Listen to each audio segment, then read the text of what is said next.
U Zagrebačkoj Vlaškoj ulici ispred Nacionala dignut je u zrak automobil Ive Pukanića marke Lexus. Ulice u središtu Zagreba gotovo su u potpunoj blokadi. Gledate ekskluzivne snimke s mjesta nesreće snimljene neposredno nakon eksplozije.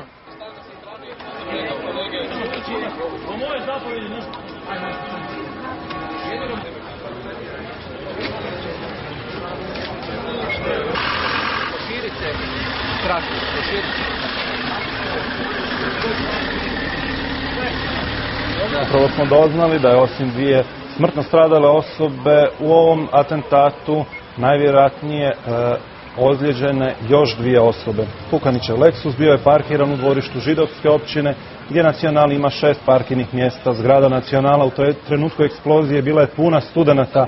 Od jačine eksplozije na okolnim zgradama popucala su stakla.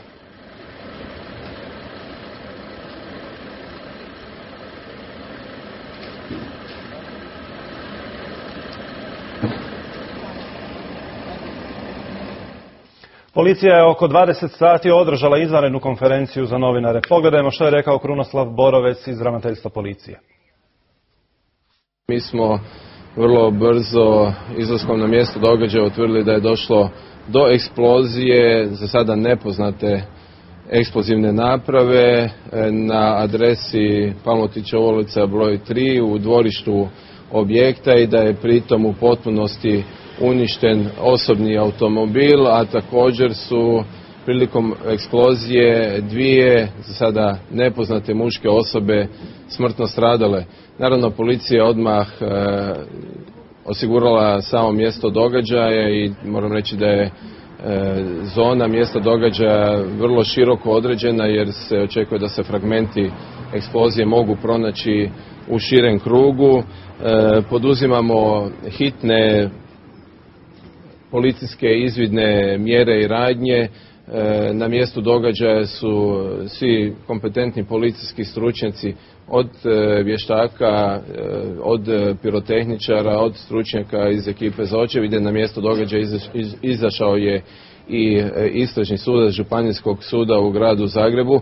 Ja bi iskoristio ovu prvu izjavu i pozvao sve one građane koji možda imaju nekih korisnih saznanja ili koji su se možda u trenutku eksplozije zatekli u blizini mjesta na kojem se eksplozija desila, da se sa punim povjerenjem jave policiji bilo na telefon 92 ili najbližoj policijskoj postaji da nam kažu informacije s kojima raspolažu, a koje možda policiji mogu pomoći u rasvjetljavanju okolnosti ovog događaja.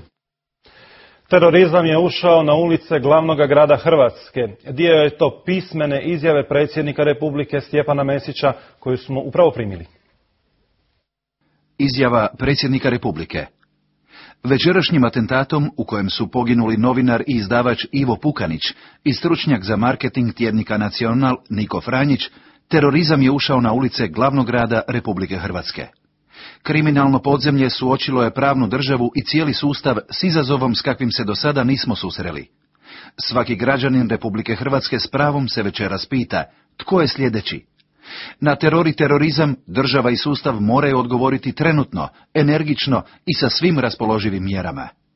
Inicirao sam sazivanje Vijeća za nacionalnu sigurnost u čijem će radu sudjelovati i predstavnici parlamentarnih stranaka. Ovo je trenutak kada naše društvo mora biti jedinstveno.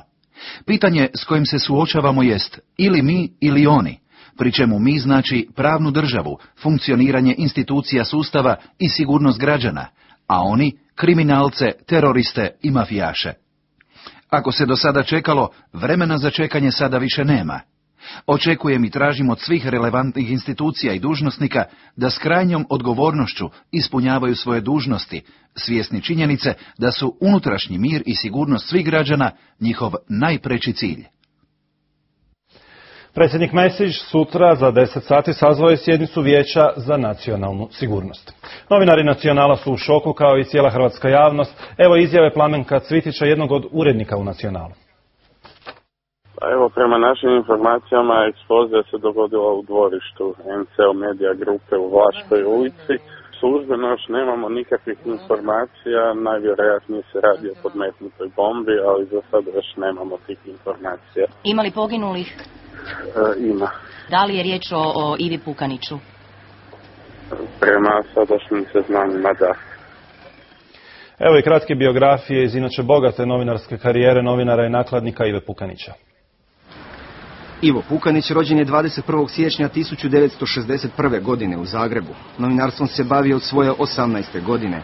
Nakon diplomiranja na Fakultetu političkih znanosti radi u Vjesnikovim izdanjima, a 1991. počeo je raditi u tjedniku Globus kao urednik.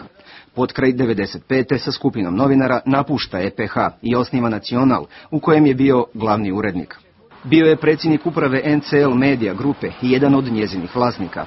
Proglašen je novinarom godine 1999.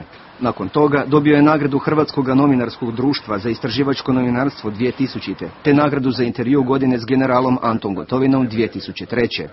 Oženjen je i otac je jednog djeteta.